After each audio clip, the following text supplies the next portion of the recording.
Adventistas Praticante, e o tema da mensagem de hoje é o pecado de Acã versus o pecado adventista do sétimo dia. Nesse momento, eu convido você a abrir comigo a Bíblia no livro do profeta Josué, aqui no capítulo 7. Josué capítulo 7 vem falando sobre o pecado de Acã. E nesse capítulo, a gente vê que Israel ia lutar contra a cidade de Ai, com o objetivo de destruir aquela cidade que era do exército inimigo, como também todas as pessoas serem mortas por Israel. E a gente vê aqui, no início do capítulo 7, que não foi isso que aconteceu. Pelo contrário, Israel foi humilhado pelo exército inimigo, Israel fugiu e alguns dos seus soldados foram feridos. E eu iria apresentar aqui nesse capítulo o que foi que levou Israel àquele fracasso. E no versículo 10 em diante começa dizendo assim: Então disse o Senhor a Josué: Levanta-te, porque estás prostrado assim sobre o rosto? Israel pecou e violaram a minha aliança, aquilo que eu lhes ordenara, pois tomaram das coisas condenadas e furtaram e dissimularam, e até debaixo da sua bagagem o puseram, pelo que os filhos de Israel não puderam resistir aos seus inimigos, viraram as costas diante deles.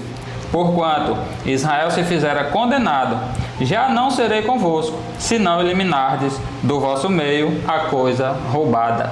Então veja aqui o que acontece. Uma pessoa sozinho, Acã, comete um pecado. E Deus aqui generaliza.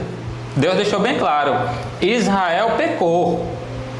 Mas o texto, juntamente com os demais versículos que serão apresentados, você irá compreender aqui que foi Acã o culpado. E Deus generalizou, deixando bem claro que Israel pecou. E Deus deixou bem claro: enquanto vocês não tirar do meio de vocês a coisa roubada, eu não vou com vocês. Eu não vou com vocês.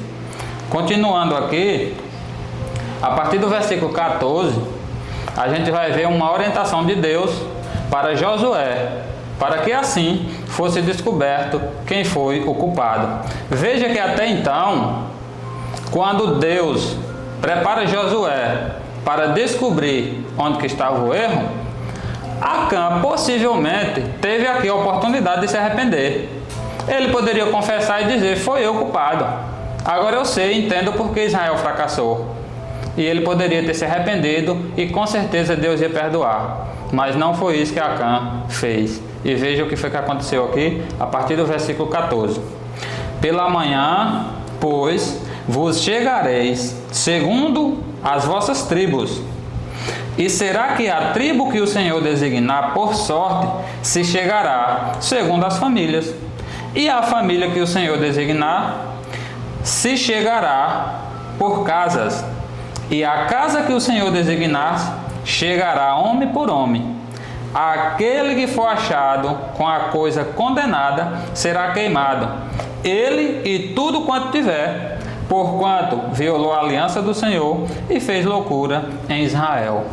Percebe-se que o círculo começa a se fechar para Acã, porque ele teve a oportunidade de reconhecer o erro e ele não reconhece. E eu creio que até esses versículos, na história do passado, ainda estava tendo aqui uma oportunidade para Acã. E agora começa-se de tribo por tribo, de família em família, de casa em casa, e Acã não se manifesta para dizer: fui eu. Quando não teve mais jeito, você vai ver comigo aqui o versículo 18. E fazendo chegar a sua casa, homem por homem, caiu sobre Acã, filho de Carmi, filho de Zabdi, filho de Zerá, da tribo de Judá. Não tinha mais jeito aqui. A oportunidade ele teve antes de reconhecer o seu erro e de se arrepender, mas não foi isso que ele fez. Agora, quando não tem mais jeito, de tribo em tribo, de família em família, homem por homem, quando chega nele, não tem mais para onde correr, porque Deus, através do profeta, revelou o pecado dele. E agora veja o que aconteceu no versículo 20 e 21. Respondeu Acã a Josué e disse: verdadeiramente pequei contra o Senhor Deus de Israel, e fiz assim e assim. Quando vi entre os despojos uma boa capa babilônica e 200 ciclos de prata e uma barra de ouro do peso de 50 ciclos, cobicei-os e tomei-os, e eis que estão escondidos na terra, no meio da minha tenda, e a prata por debaixo. Percebe-se? Ele só confessou porque Deus já tinha revelado que o culpado era ele. Porque aqui falou no versículo 18 que a sorte caiu sobre Acã. Então Deus deixa bem claro, o culpado é Acã. Não tem mais para onde correr, ele agora revela. E eu confesso para você que nesse momento a porta da graça tinha se fechado para Acã, porque quando ele teve a oportunidade de revelar, de se arrepender, ele continuou de coração duro e ocultou o seu pecado. E veja-se o cumprimento da palavra de Deus que aconteceu com Acã, aqui no versículo 25 do capítulo 7, que diz assim: disse Josué: por que nos conturbaste? O Senhor hoje te conturbará. E todo Israel apedrejou, e depois de apedrejá-los, queimou. Essa foi a sentença que Deus deixou bem claro: mate e queime. E o mal foi eliminado de Israel, e Israel tornou-se a ser uma nação e um povo e um exército vitorioso no Senhor, porque o mal foi eliminado do meio deles. Porque Deus deixou bem claro no versículo 12: já não irei convosco, se não eliminar do vosso meio a coisa roubada. E eu confesso para você, desde já, te fazendo uma pergunta: porventura Deus mudou? Se no passado Deus agiu dessa maneira, por que Ele não está agindo da mesma maneira hoje? Você acha que Deus mudou e agora eu posso fazer tudo errado, eu posso mentir, eu posso roubar? Deus agora vai comigo? Deus agora vai com o seu povo? Deus está dando vitória ao seu povo, mesmo o seu povo em transgressão, mesmo o seu povo em pecado? Eu gostaria de convidar você a acompanhar comigo o que está escrito em Malaquias capítulo 3, no versículo 6, que diz assim: porque eu, o Senhor, não mudo, por isso vós, ó filho de Jacó, não sois consumidos. Então Deus deixa bem claro: eu sou o Senhor e eu não mudo. E eu vou mostrar aqui, ou melhor, eu vou citar algumas passagens da Bíblia, alguns versículos, em alguns livros, de momentos semelhantes ao da vida de Acã, aonde Deus executou de imediato o juízo sobre outras pessoas que também cometeram erros tremendos e que não se arrependeram. E nesse momento eu irei convidar você a abrir a sua Bíblia e juntos analisarmos o que se encontra em 2 Samuel, no capítulo 6. 2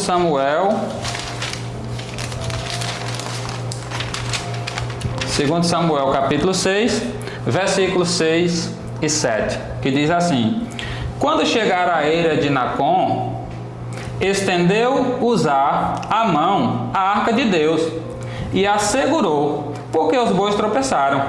Então a ira do Senhor se acendeu contra Uzá, e Deus o feriu ali por esta irreverência, e morreu ali junto à arca de Deus.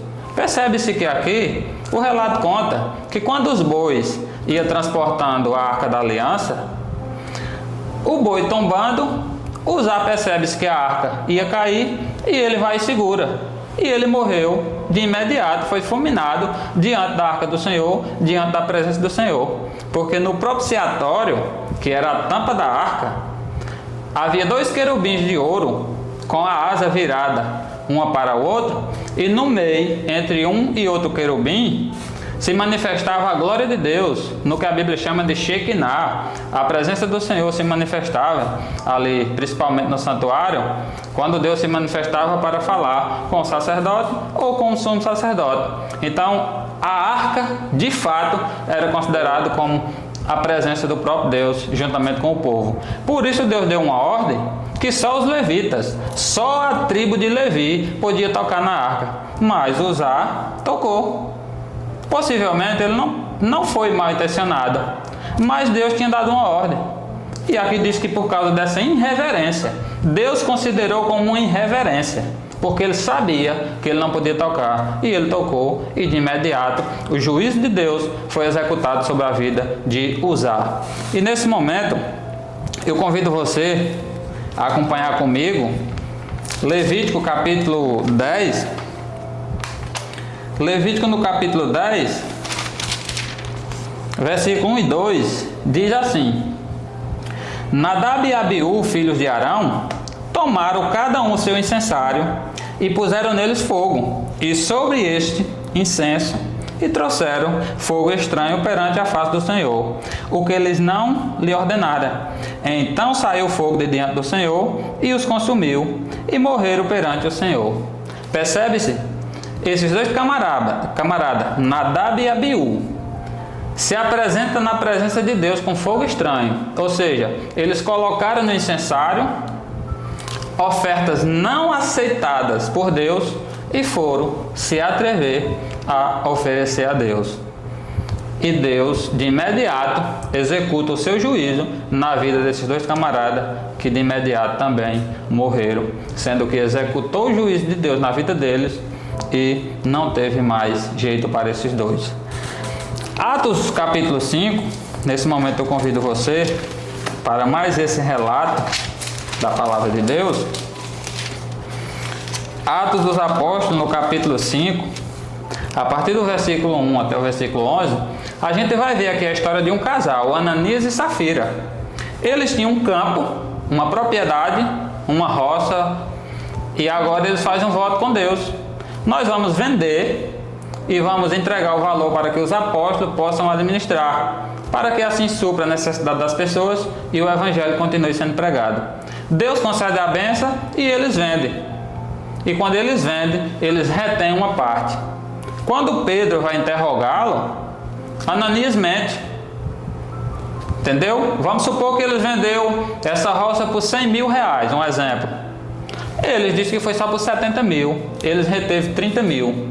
E quando assim Pedro vai conversar com ele, ele nega. E de imediato a sentença vem sobre ele. Você não mentiste a mim. Você não mentiste a homem. Você mentiste ao Espírito Santo. Mentiu para Deus.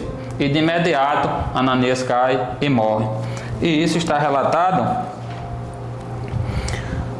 aqui no versículo 5. Ouvindo estas palavras, Ananias caiu e expirou, sobrevindo grande temor a todos os ouvintes. Quase 3 horas depois, versículo 7, entrou a mulher de Ananias, não sabendo o que ocorrera, ou seja, ela não soube que o marido tinha morrido. Quase 3 horas depois, versículo 8, então Pedro, dirigindo-se a ela, perguntou-lhe: dize-me, vendeste portanto aquela terra? Ela respondeu: sim, portanto. Ou seja, ela que compactuou com seu esposo, reafirmando a mentira que ele tinha cometido há poucas horas atrás, quando assim executou-se o juízo de Deus sobre a vida dele. E o relato continua dizendo que de imediato, no mesmo instante, caiu ela aos pés de Pedro e expirou. Entrando os moços, acharam-na morta e levaram e sepultaram junto do seu marido. Então aqui ficou bem claro citações na Bíblia de pessoas que cometeram erros tremendos, inclusive falsa adoração, roubo e mentira. E essas pessoas foram punidas por Deus de forma severa. E eu vou mostrar aqui ainda, tanto na Bíblia como no Espírito de Profecia, que nós adventistas do sétimo dia acreditamos que Ellen White foi chamada por Deus, foi inspirada pelo Espírito Santo, porque todos os requisitos bíblicos para um profeta verdadeiro, ela passou em todos. E numa época que não tinha nem caneta, com uma pena com tinteiro, ela escreveu 100 mil páginas, manuscritos. Escreveu sobre vários assuntos, como educação, como saúde, como família, religião, entre outros. Todos temos embasamento bíblico. Ela não escreveu nada no qual nós não encontramos na Bíblia a base, porque um profeta não pode entrar em contradição com o outro. Os profetas bíblicos, em um período diferente da história, escreveu a Bíblia. e ela em um outro momento da história, que nós não temos o nome dela na Bíblia, mas temos uma promessa. Joel capítulo 2 e Atos dos Apóstolos capítulo 2. Deus prometeu que nos últimos dias derramaria o seu Espírito sobre toda a carne, e os seus filhos e as suas filhas profetizariam, tanto homem como mulher. Então, ela passou em todos os testes. E se você que acompanha essa mensagem nesse momento não for um adventista do sétimo dia, saiba que essa mensagem também é para você. Afinal de contas, Deus veio salvar todos habitantes desse planeta Terra, e não apenas nós adventistas do sétimo dia. Nós entendemos que Deus nos chamou para uma missão única.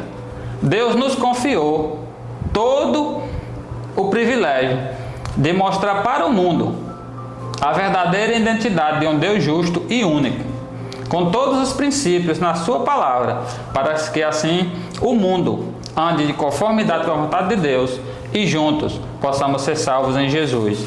Não é isso que tem acontecido, porque infelizmente com o livre-arbítrio, pessoas decidem se andar distante de Deus. Mas a palavra de Deus é para todos. E continuando, eu gostaria de ler juntamente com você o que se encontra aqui em Ezequiel no capítulo 9.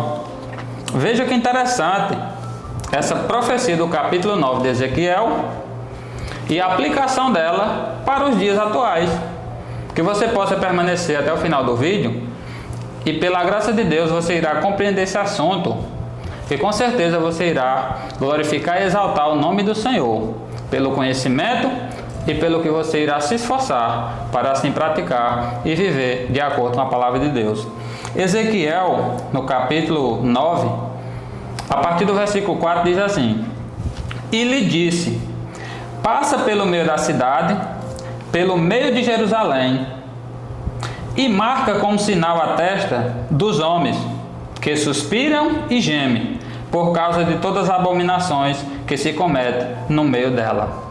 Então aqui Deus dá uma ordem, porque ele viria para essa nação e Deus iria executar o juízo sobre esse povo mau, esse povo iníquo, esse povo que tinha prazer em pecar. Mas Deus aqui deixa bem claro: marque o meu povo,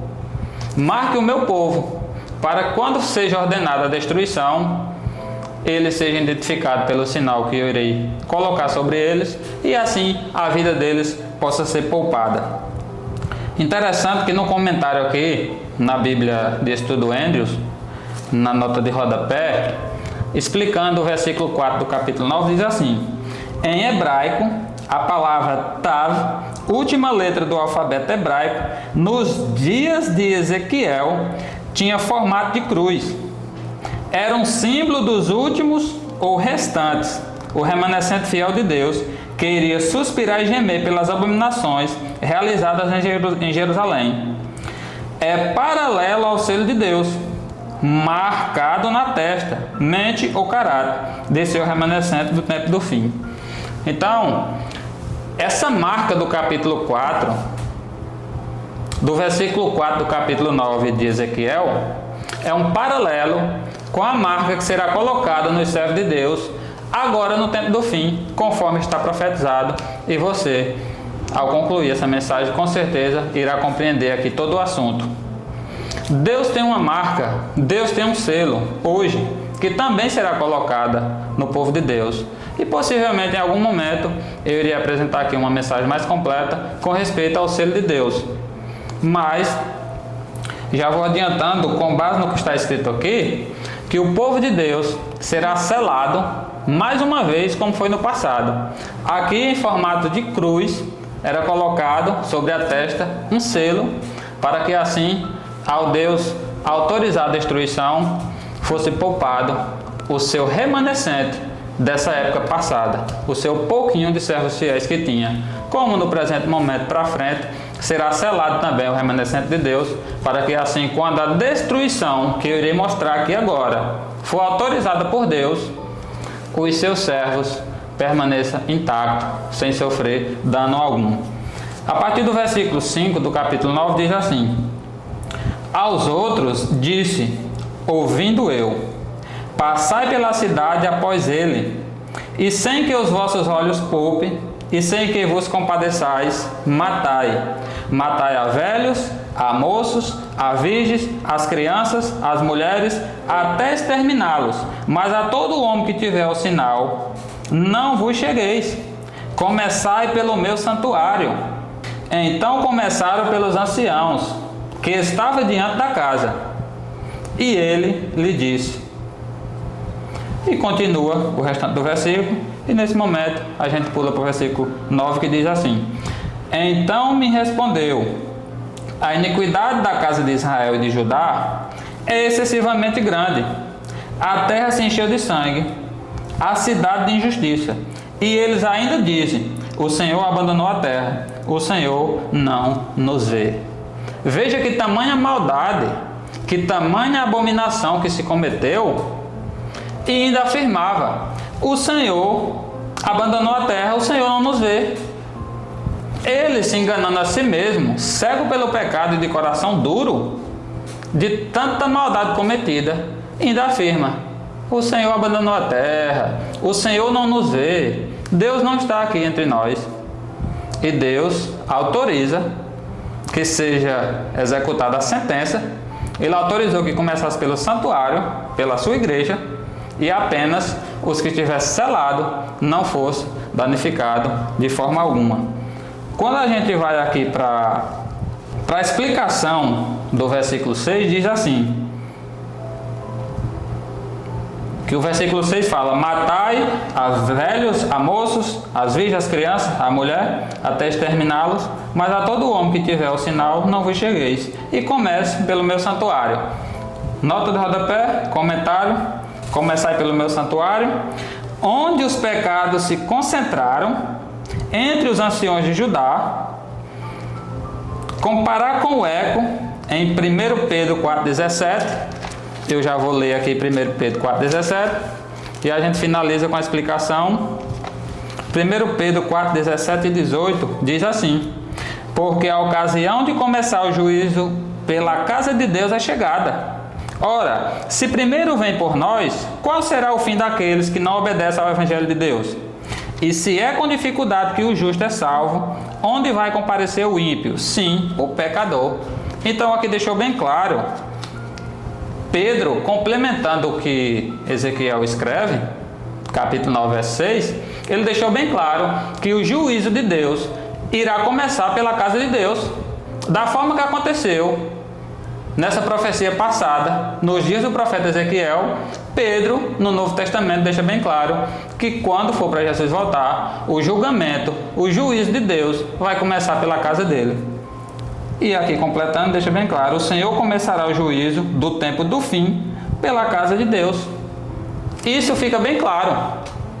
Então nós, adventistas do sétimo dia, fomos chamados por Deus para viver o Evangelho e pregar o Evangelho, testemunhando para o mundo que existe um Deus justo, verdadeiro e fiel, que está muito perto de voltar a essa terra, e que todos que aceitarem viver de conformidade com a sua palavra, viver uma vida de santidade, lutando contra si mesmo, lutando contra os desejos carnais, esses serão alcançados pela graça de Deus e com certeza será muito abençoado.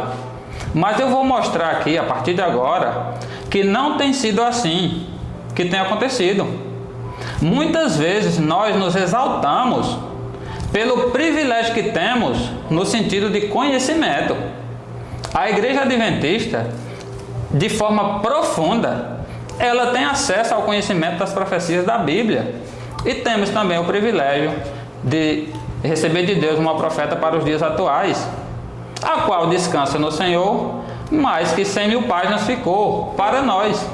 A questão é que nós temos negligenciado os princípios da palavra de Deus, nós não temos andado em conformidade à luz a nós concedida e simplesmente afirmamos que estamos salvos porque nós guardamos o sábado, porque nós devolvemos o dízimo, que de fato isso é bíblico, porque nós temos o princípio da reforma de saúde, que muitas vezes é transgredido, e eu tenho aqui no canal um vídeo falando sobre essa questão, e nós muitas vezes nos encontramos cegos, que Deus deixou bem claro lá no Apocalipse, que nós somos miseráveis, pobres, cegos e nus, porque nos achamos ricos e abastados achando que nós não precisamos de mais nada. E quando uma pessoa como eu, e entre outros que tem, vem aqui pregar, advertir os irmãos, porque amamos os nossos irmãos e não queremos ver eles perdidos, sendo lançados no lago de fogo juntamente com o diabo e seus demônios, conforme está escrito na Bíblia, nós somos criticados, nós somos chicoteados muitas vezes, martirizados, e eu vou mostrar aqui na palavra de Deus que Deus já deixou escrito que isso iria acontecer.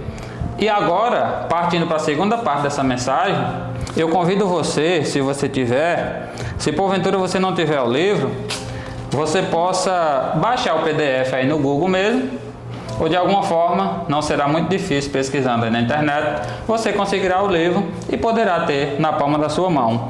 Testemunho para a Igreja, volume 5, na página 207, veja só o que é que está escrito aqui. Lembrando de todas as citações que eu já li aqui na Bíblia, de pessoas que cometeram esses tremendos erros e que de forma espontânea Deus se manifesta e executa o juízo sobre a vida daquelas pessoas, acontecendo essa profecia aqui de Ezequiel capítulo 9, no qual Deus pede que cele primeiro os seus, autoriza a destruição, matando todos os transgressores. Começou pela casa dele, começou pelo santuário dele, e ele deixou bem claro, através do apóstolo Pedro, que nesses últimos dias, o juízo final, que será derramado sobre a nação, também irá começar pela sua casa. E da forma que Deus autorizou que matasse, começando do santuário, principalmente começando pelos líderes, e também pelos anciãos, e que assim todos fossem exterminados, mulher e criança, homens e todos, eu vou mostrar aqui que a cena vai se repetir, para que depois, você que está me assistindo, não venha dizer que sou eu que estou inventando. Testemunho para a Igreja, volume 5, o capítulo 23 fala sobre o selo de Deus, e começa dizendo assim: Jesus está prestes a deixar o propiciatório do santuário celestial, a fim de usar vestes de vingança e derramar sua ira em juízo sobre aqueles que não corresponderam à luz que Deus lhe deu, visto como se não executa logo o juízo sobre a má obra. Por isso o coração dos filhos dos homens está inteiramente disposto para praticar o mal. Então é isso que está acontecendo. Jesus, muito em breve, vai deixar o santuário celestial, vai vestir suas vestes de vingança e vai descer para punir o transgressor. E aqui deixou bem claro que os transgressores que ele irá punir são aqueles que não correspondem à luz que Deus lhe deu, visto como se não executa logo Deus o juízo sobre a má obra. Por isso o coração dos filhos dos homens está inteiramente disposto para a prática do mal. E continuando o texto aqui diz assim: em vez de se sensibilizarem pela paciência e longanimidade que o Senhor tem exercido para com eles, os que não temem a Deus e nem amam a verdade, fortalece o coração no mau caminho. Há, porém, limites até para a longanimidade de Deus, e muitos estão ultrapassando tais limites, sobrepujar os limites da graça. E, portanto, Deus deve intervir-se e reivindicar sua honra. Essas pessoas que tais pecados cometeram, elas serão julgadas e condenadas por Deus porque sobrepujaram os limites da graça. E, portanto, Deus deve intervir reivindicando a sua honra.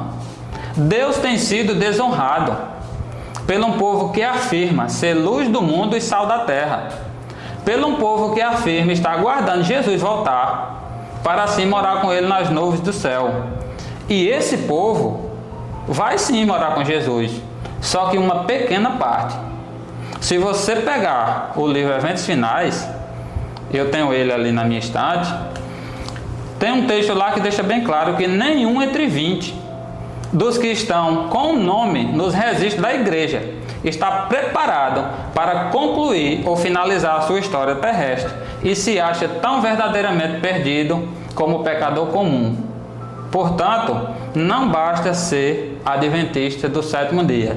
É preciso de fato ser um adventista praticante, aquele que estuda e que vive de conformidade à luz dada por Deus à sua igreja. Talvez você esteja falando, sim, mas essas pessoas que está citando aí, que Jesus vestindo as vestes de vingança e vem para punir elas, porque não andaram, não corresponderam à luz que Deus lhe deu, talvez você esteja assim falando, sim, mas as pessoas aí não são os adventistas do sétimo dia, não. Essas pessoas aí são as pessoas do mundo, de outras igrejas, que pisam na lei de Deus, que transgridem o sábado de Jeová, que rouba a Deus no dízimo, que não está nem aí para o corpo, come de tudo. Eu vou mostrar aqui, na palavra de Deus, nesse momento, que essas pessoas são sim os adventistas do sétimo dia. Testemunho para a Igreja, volume 8, são alguns volumes, são volume de 1 a 9, eu já li no volume 5 e agora eu vou ler no volume 8, na página 129.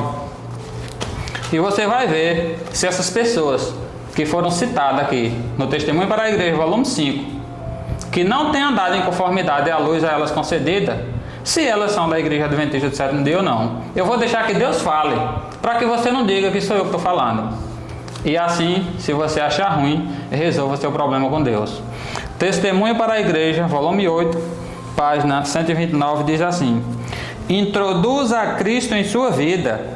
Não se sinta sobre a responsabilidade do errôneo curso de ação de outras pessoas, mesmo que elas se encontrem na igreja. Na Igreja Adventista do sétimo dia, existem pessoas infiéis que tratam a Jesus de modo muito pior do que trata você. Estivesse Jesus na terra, certamente o insultaria, o trajaria e difamaria. Você agora vai dizer que isso é mentira? É Deus que está falando. A sua profeta escreveu. Se você não crê, eu já falei aqui em 2 vídeos e volto a repetir. Se você que diz que é adventista do sétimo dia, não crê no espírito de profecia, se você não crê que Ellen White recebeu de Deus o chamado para nos ajudar nessa caminhada, você pode ser qualquer outra coisa, menos um adventista do sétimo dia. Se a gente pega aqui o livro Nisto Cremos, esse livro contém todas as informações das doutrinas que a Igreja Adventista crê, que são 6 doutrinas bíblicas. E dessas 6 doutrinas são extraídas 28 crenças. E a crença de número 18, eu vou apresentar aqui para você nesse momento. Crença de número 18, página 278. Você vai ver aqui agora o dom de profecia. Então, a Igreja Adventista do sétimo dia, no seu livro contendo as doutrinas, o Nisto Cremos, deixa bem claro que a crença de número 18 é a crença do dom de profecia. Nós afirmamos que cremos sim, que Ellen White recebeu de Deus o chamado e é a profetisa dos dias atuais. E ela deixou bem claro aqui, eu vou repetir. Introduza a Cristo na sua vida. Não se sinta sob a responsabilidade do errôneo curso de ação de outras pessoas, mesmo que elas se encontrem na igreja. Porque na igreja, existem pessoas infiéis que tratam a Jesus de modo muito pior do que tratam a você. Se Jesus estivesse na terra, certamente elas insultaria, ultrajaria e difamaria. Então aqui é como se diz, Deus falando e eu me calando. Porque eu creio que um profeta tem autoridade sobre a igreja de Deus. E quando um profeta escreve, foi Deus que mandou. E ela deixou bem claro. E na prática, no dia a dia, eu vejo essas pessoas na igreja. Pessoas que nos tratam mal e que eu não estou nem preocupado com isso. Porque Deus conforta o meu coração dizendo, fique tranquilo. Porque se Jesus estivesse aqui, elas iam tratar ele pior do que trata você. E se fariam assim com Jesus, quem sou eu? para não ser ultrajado, perseguido, maltratado pelos que estão comigo no aprisco de Cristo, afirmando ser o seu remanescente. E mais um texto eu iria apresentar aqui nesse momento, o que irá acontecer, como nos dias de Ezequiel, ao Deus pronunciar a sentença. Caso a igreja de hoje, os irmãos que estão vivos, não tomaram uma posição de mudar a real situação que nos encontramos, a sentença que Deus pronunciou lá, por intermédio de Ezequiel, capítulo 9, versículo 6, ordenando que começasse a matar e que a destruição começasse pelo seu santuário, e Pedro já deixou bem claro, que nós acabamos de ver no instante, 1 Pedro 4, 17, 18, que o juízo de Deus irá começar sobre a casa de Deus. E eu irei mostrar aqui o último texto do Espírito de Profecia, Testemunho para a Igreja, volume 1, na página 321. Perceba-se o que é que irá acontecer caso não tomamos uma posição em resolver a situação que se encontra no nosso meio. Testemunho para a Igreja, volume 1, página 321, e diz assim: nesse tempo terrível, justamente antes de Cristo vir pela segunda vez, os fiéis pregadores de Deus terão de dar um testemunho mais direto que o de João Batista. Um trabalho de alta responsabilidade acha-se diante deles. E aqueles que falam palavras suaves, Deus não reconhecerá como seus pastores. Um terrível ai repousa sobre eles. Aqui deixou bem claro. Nesse tempo terrível que nós nos encontramos hoje, antes de Cristo vir pela segunda vez, os fiéis pregadores de Deus, aqueles que ministram a palavra, seja pessoas como eu que estamos aqui pelas redes sociais, seja os nossos irmãos que ministram no templo, lá diante do púlpito, seja o pastor, seja o ancião, seja o irmão que for, que tem a responsabilidade de advertir o povo que Deus não compactua com o pecado, que Deus não compactua com o erro, que Deus não compactua com a mentira, com o roubo e com outros tipos de pecado. Aqui deixou bem claro que esses fiéis pregadores de Deus terão de dar um testemunho mais direto que o de João Batista. E continuou o texto, que é uma das partes mais fortes. Um trabalho de alta responsabilidade acha-se diante deles. E aqueles que falam palavras suaves, Deus não reconhecerá como seus pastores. O que mais eu tenho ouvido ultimamente com respeito aos irmãos é que nós temos que aprender a pregar com amor, falar palavras lindas, falar palavras bondosas. Ah, que Jesus fez isso, que Jesus fez aquilo, que fica usando aqueles textozinhos suavezinhos, macios da palavra de Deus, mas não lembra que Jesus chegou no templo e expulsou todos que estavam mercadejando a palavra de Deus ou comercializando no templo.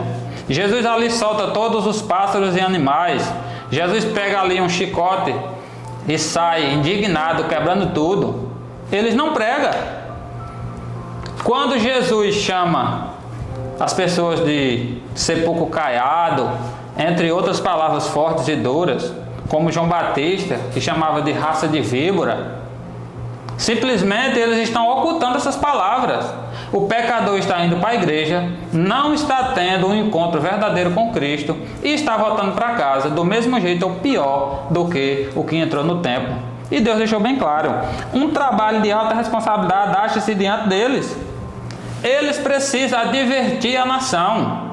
Se nós não se arrependermos dos nossos pecados, se nós não abandonarmos, Jesus vestindo as suas vestes de vingança, Jesus vai descer para a terra e vai punir o transgressor. E continuando falou: e aqueles que falam palavras suaves, Deus não reconhecerá como seus pastores. Deus não reconhecerá como seus pregadores. Deus não reconhecerá como seus ministros. Um terrível ai repousa sobre eles. Vai continuar você chegando na igreja, afirmando estudar a palavra com os irmãos, pregar anedotas, história da carochinha, contos de fada, ficar contando piadinha nos púlpitos, fazendo os irmãos rir e chamar isso de santa adoração ao Senhor? Nesse momento, eu vou analisar com você mais um texto que se encontra aqui no livro Testemunho Seleto, volume 2, que é um complemento ao texto lido anteriormente, que diz assim: vemos aí que a igreja, o santuário do Senhor, foi a primeira a sentir o golpe da ira de Deus. Os anciãos, aqueles a quem Deus dera grande luz e que havia ocupado o lugar de depositário dos interesses espirituais do povo, havia traído o seu depósito. Colocaram-se no ponto de vista de que não precisavam esperar milagres e as assinaladas manifestações do poder de Deus, como nos dias da antiguidade. Veja só o que foi que eles fizeram. Os tempos mudaram. Estas palavras fortaleceram-lhes a incredulidade e dizem: o Senhor não fará bem ou mal. É demasiado misericordioso para visitar seu povo em juízo. Assim, paz e segurança é o grito de homens que nunca mais erguerão a voz como trombeta para mostrar ao povo de Deus suas transgressões e à casa de Jacó os seus pecados. Então eles começaram a fazer isso no passado e a cena está se repetindo. E da forma que o juízo de Deus foi executado no passado vai ser também no presente, eles começaram a pregar paz e segurança. Aqui deixou bem claro: o Senhor não nos fará bem nem mal. É demasiado misericordioso para visitar o seu povo em juízo. Era o que eles afirmavam e o que estão fazendo hoje. Deus vai vir e Deus é amor. Filhinhos, essas coisas vos escrevo para que vocês não pequem. Se todavia alguém pecar, temos advogado junto ao Pai, Jesus Cristo justo. Sim, isso está escrito lá na carta de João. Mas esses versículos, aplicados da forma incorreta, têm feito com que os irmãos vivessem na prática do pecado e simplesmente achando que por Deus nos amar, Ele vai passar a mão na nossa cabeça e nos salvar em pecado. E isso é um engano tremendo. Agora veja só a continuidade e a conclusão do texto citado aqui para os nossos dias. Esses cães mudos que não querem ladrar são aqueles que sentirão a justa vingança de um Deus ofendido. Homens, virgens e crianças, todos perecerão juntos.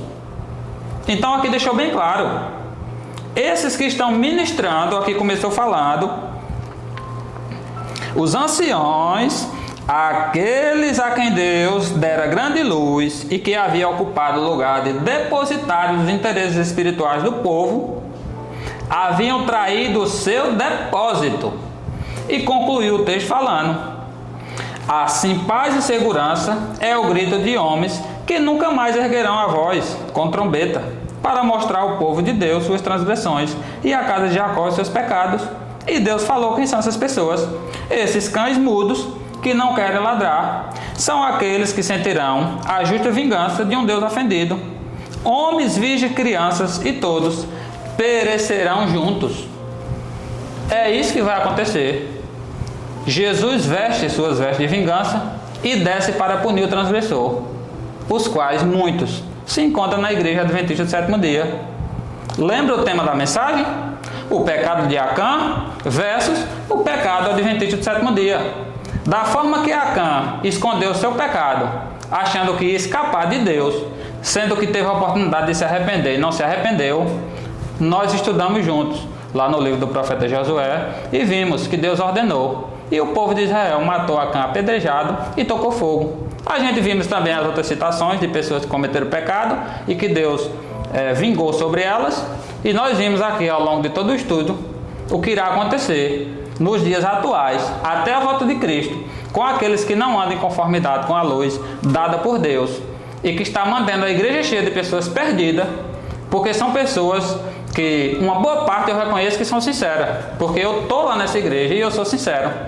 Mas tem muitos que não têm uma boa leitura, que foi se batizada de forma precipitada ou despreparada em um evangelismo de poucos dias, não entrou conhecendo de forma profunda os ensinamentos da palavra, não foram instruídas da forma que deveria e vive atolado no pecado e simplesmente por ser adventista do sétimo dia, por guardar o sábado, por devolver o dízimo, por não comer carne de porco, ou não dever comer, por não dever tomar Coca-Cola ou café, acha que é o povo separado, peculiar de Deus e acha que está salvo. E Deus deixou bem claro aqui que não é isso que vai acontecer.